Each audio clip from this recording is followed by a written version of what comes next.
سلام درود آقایون. میکنی شما هر بازی که شما دلتون بخواد و کامنت رو بهم بگی من انجام میدم. یکی تا کامنت رو بهم گفته که بازی حکم انجام بده. بیا اینم حکم.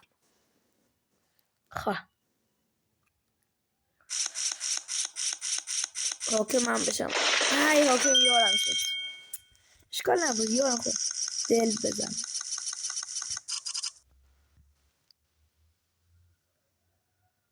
خر نباش. ریدم دهنت. بینازم دست ولی حکم یه تکی حکم دارم. چه غلطی باید کنم من؟ تگش دست این باشه. من 10 میندازم. خب یه دست اینو دو دست ما گرفتیم. 3 دست ما گرفتیم. آره 3 دست ما گرفتیم. خب من یه شاهشه دارم.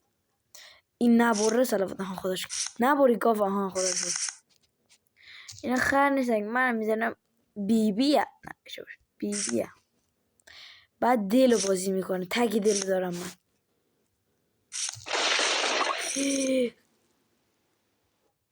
وای بیبی خر نیست. نبری ها.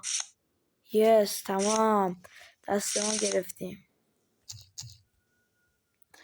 بیا این از سومین دست من ازم. دل داری فیلم بازی. گاو خدا خیلی گاوه یارم. وای میدونم دل که همشون داره ها.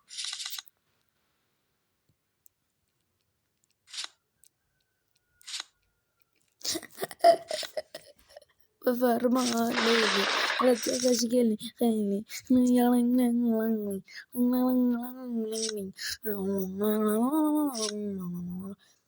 کس تکشو نداره. وای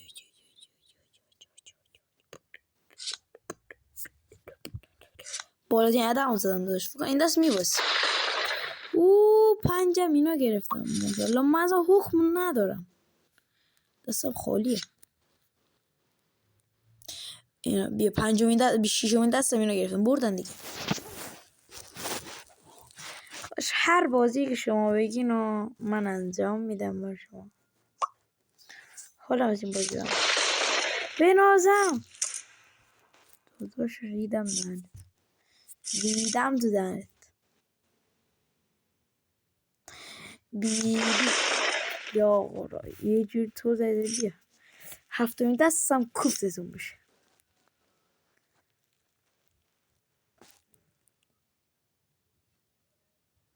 بزن دیگه.